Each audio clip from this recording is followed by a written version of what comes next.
Hello students, आज हम पढ़ेंगे एक्सपायरेशन का कुछ पॉइंट जो पहले रह गया था। इससे पहले वाले वीडियो में हमने पढ़ा था मैकेनिज्म ऑफ एक्सपायरेशन, इंस्पायरेशन, श्वसन, अंतः श्वसन और अंतः श्वसन बहिःश्वसन क्रियाविधि के बारे में पढ़ा था। उसमें से एक्सपायरेशन का कुछ एक पॉइंट रह गया था, वो डिस्कस करेंगे आज हम। तो एक्सपायरेशन को मैंने बताया था आपको कि एक पैसिव क्रिया है। पैसिव एक पैसिव प्रोसेस है। ये पैसिव प्रोसेस मतलब निष्क्रिय क्रिया है। तो एक्सपायरेशन एट रेस्ट कब है? ये निष्क्रिय क्रिया रेस्ट के समय, जब रेस्ट करते हैं, आराम के समय। कौन सी क्रिया? पैसिव क्रिया। आराम के समय क्या है? निष्क्रिय क्रिया है। ये एक निष्क्रिय क्रिया है आराम के समय। लेकिन जब बलपूर्वक फोर्सफुल एक्सपायरेशन किया जाता है, बलपूर्वक एक्सपायरेशन होता है, उच्च श्वसन होता है बलपूर्वक, जब हम बलपूर्वक बाहर की तरफ गैस को निकालते हैं, एक्सपायरेशन करते हैं, तो उस समय एक्टिव प्रोसेस हो जाता है। तो forced expiration is a active process. जब हम क्या लगाते हैं? बल लगाते हैं, तब उस श्वसन क्या होता है? एक्टिव प्रोसेस हो जाता है, सक्रिय क्रिया हो जाती है। सक्रिय क्रिया। तो कैसी क्रिया है? सक्रिय क्रिया। वैसे तो आराम के समय तो है निष्क्रिय क्रिया, पैसिव प्रोसेस है। लेकिन जब हम बलपूर्वक करते हैं, फोर्सफुल एक्सपायरेशन करते हैं, तब ये कैसी होती है? सक्रिय एक्टिव प्रोसेस होता है। अब ये two expiratory muscles are also helpful in this.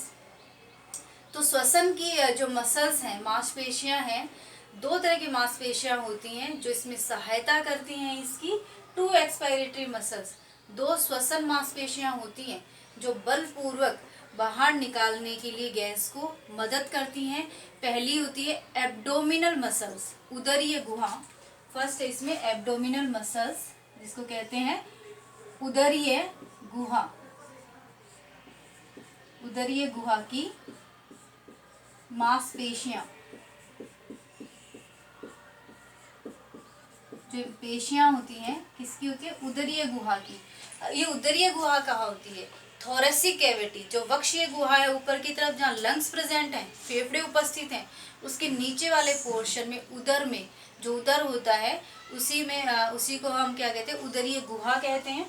जैसे ये डायग्राम है, ये ऊपर तो लंग्स है इसके, ये डायफ्राम है, और ये जो उदर वाला जो पार्ट है, इसे क्या कहते हैं? उदरीय गुहा।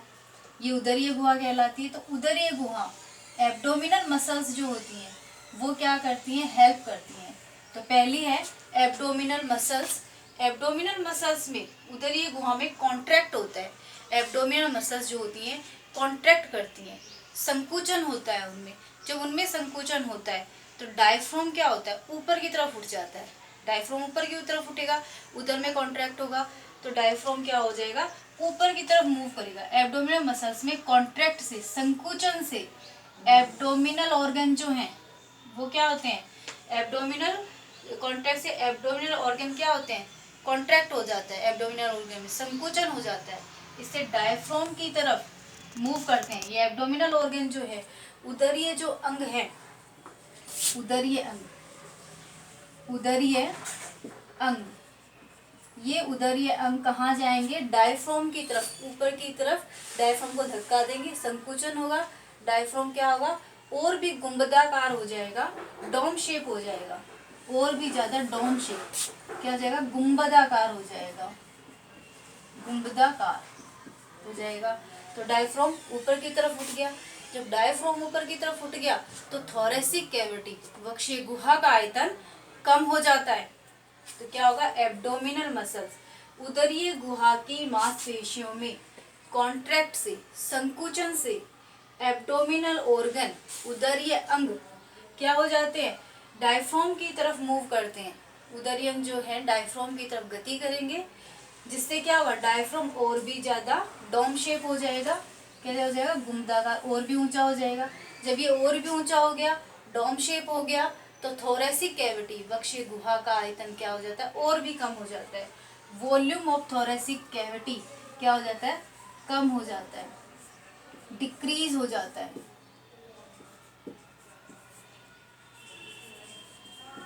डिक्रीज हो जाएगा, कम हो जाएगा। अब आता है इंटरनल इंटरकोस्टल मसल्स। दो मसल्स बताई थी, पहली तो थी एब्डोमिनल मसल्स, जो दूसरी है इंटरनल इंटरकोस्टल मसल्स।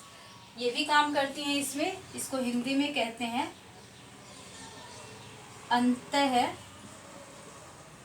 अंतरा परशुक मांसपेशियां,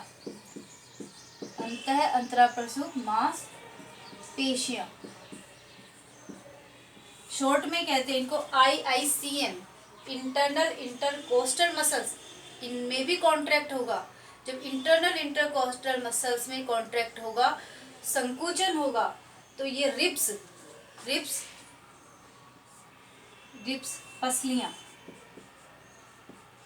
ये जो रिब्स हैं, जब इंटरनल इंटरकोस्टल मसल्स में कॉन्ट्रैक्ट होगा तो पसलियां ऊपर, नीचे और अंदर की साइड संकुचित होंगी।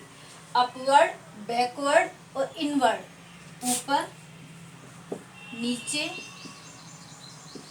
और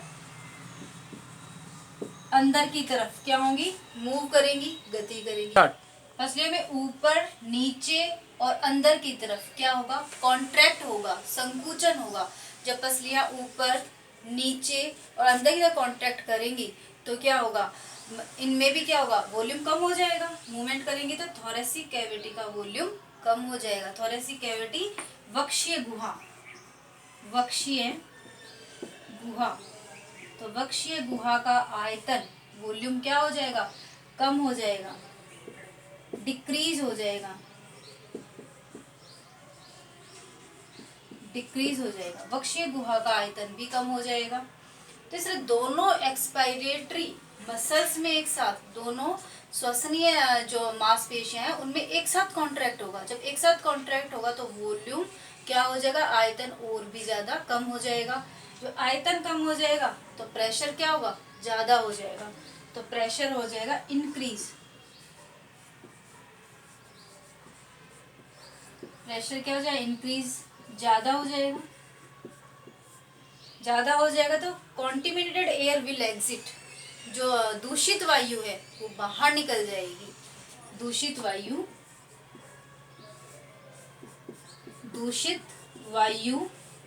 बाहर निकल जाएगी,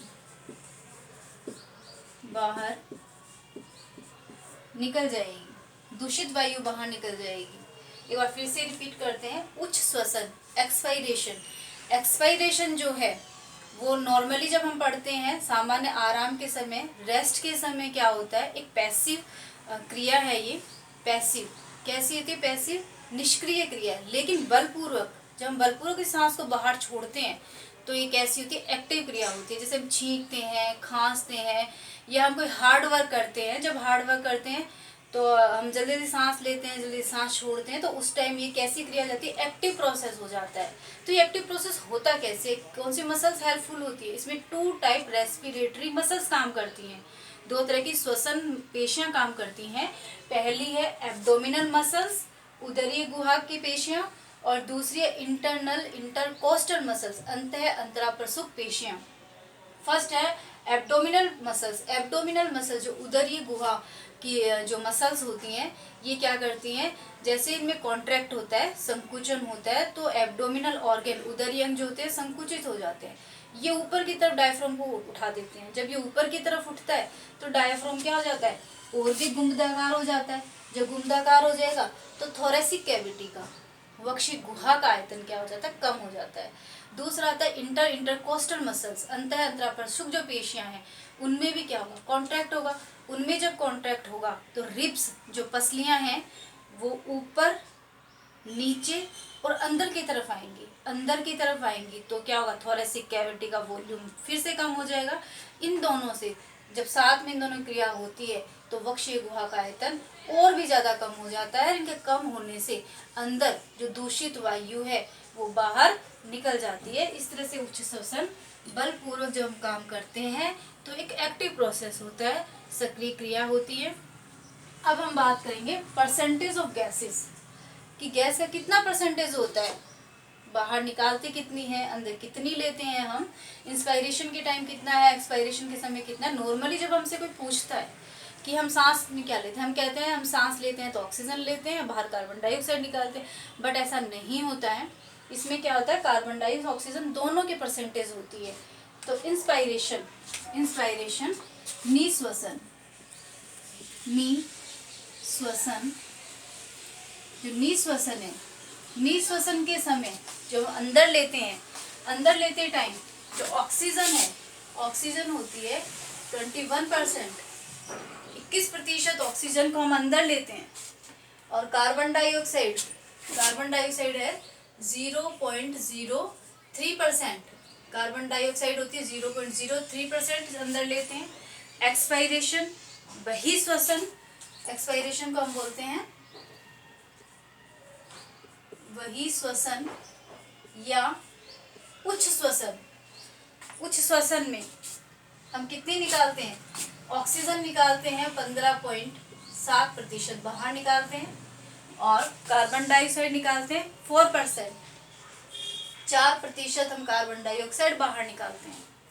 अच्छा, ये जो है कंट्रोल, एक्सपायरेशन, इंस्पायरेशन, जो रेस्पायरेशन पे कंट्रोल कौन करता है, रेस्पायरेशन पे मेडुलो ऑब्लिंगेटा और पोन्स, मेडुलो ऑब्लिंगेटा और पोन्स में जो हमारे श्वसन के केंद्र होते हैं, रेस्पायरेटरी जो सेंटर होता है, उनके थ्रू क्या होता है, कंट्रोल होता है। नॉर्मल रेस्पायरेशन में जो सामान्य श्वसन जब हम करते हैं तो उस टाइम तो मेडुलो ऑब्लिंगेटा और पोन्स में रेस्पायरेटरी जो सेंटर है वो कंट्रोल करता है। लेकिन जब हम फोर्स्ड रेस्पायरेशन करते हैं, बलपूर्वक श्वसन करते हैं, कौन सा श्वसन, बलपूर्वक, बलपूर्वक, और यह है सामान्य श्वसन, बलपूर्वक श्वसन। जब हम सामान्य श्वसन करते हैं तो मेडुलो ऑब्लिंगेटा और पोन्स से कंट्रोल होता है। लेकिन हम जो बलपूर्वक श्वसन करते हैं, फोर्स्ड रेस्पायरेशन करते हैं, तो सेरिब्रम, मस्तिष्क इस पे कंट्रोल करता है। अब आती है रेस्पायरेशन क्या है, अनैच्छिक क्रिया की ऐच्छिक क्रिया है। ये एक अनैच्छिक क्रिया है, हम इस पे कंट्रोल नहीं कर सकते हैं। ये इनवॉलेंट्री क्रिया है, इनवॉलेंट्री है, अनैच्छिक क्रिया है। ये कैसी है, अनैच्छिक क्रिया,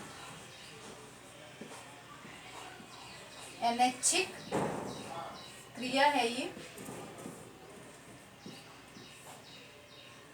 अब कुछ एक जो एग्जाम, पॉइंट ऑफ एग्जाम के से जो क्वेश्चंस पूछे जाते हैं एग्जाम में, जनरल जो है कोई भी एग्जाम, कॉम्पिटिटिव एग्जाम्स होते हैं उनमें, या फिर एग्जामिनर कोई क्वेश्चंस पुटअप कर लेता है रेस्पिरेटरी सिस्टम में। फर्स्ट है उसके कुछ एक पॉइंट है, प्रेग्नेंट वुमेन में डायफ्राम का काम रिड्यूस्ड हो जाता है।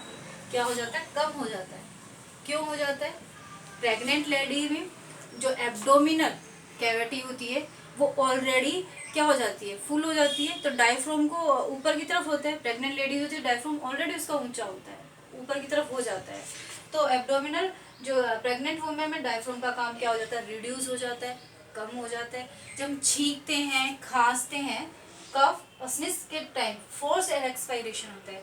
छींकने और खांसने के समय बलपूर्वक बहिःश्वसन या बलपूर्वक उच्छ्वसन होता है, फोर्स्ड एक्सपायरेशन। क्या कहेंगे, बलपूर्वक उच्च श्वसन। छींकना और खांसना क्या है, बलपूर्वक उच्च श्वसन है, हम बलपूर्वक निकालते हैं। अब आता है हिचकी, हिकअप, इंस्पायरेशन। हिचकी क्या है, निःश्वसन है। हिचकी के समय हम क्या करते हैं, गैस को अंदर लेते हैं, तो हिचकी क्या है, इंस्पायरेशन है, अंदर की ओर लिया जाता है। हिचकी आती क्यों, हिचकी इसलिए आती है कि जो डायफ्राम है, ये जो डायफ्राम है, इस डायफ्राम की जो मसल्स होती हैं, मांसपेशियां होती हैं, उन्हें क्रैम्प आ जाता है, ऐंठन आ जाती है डायफ्राम के मसल्स में। जब ऐंठन आ जाती है तो निःश्वसन होता है जल्दी जल्दी, उससे क्या आती है, हिचकी आती है। ये जनरल पॉइंट्स थे कुछ है। तो आज हमारा ये मैकेनिज्म ऑफ ब्रीथिंग कंप्लीट हो गया है। कुछ एक जनरल टॉपिक है वॉल्यूम के ऊपर, और नेक्स्ट वीडियो में हम डिस्कस करेंगे। Thank you.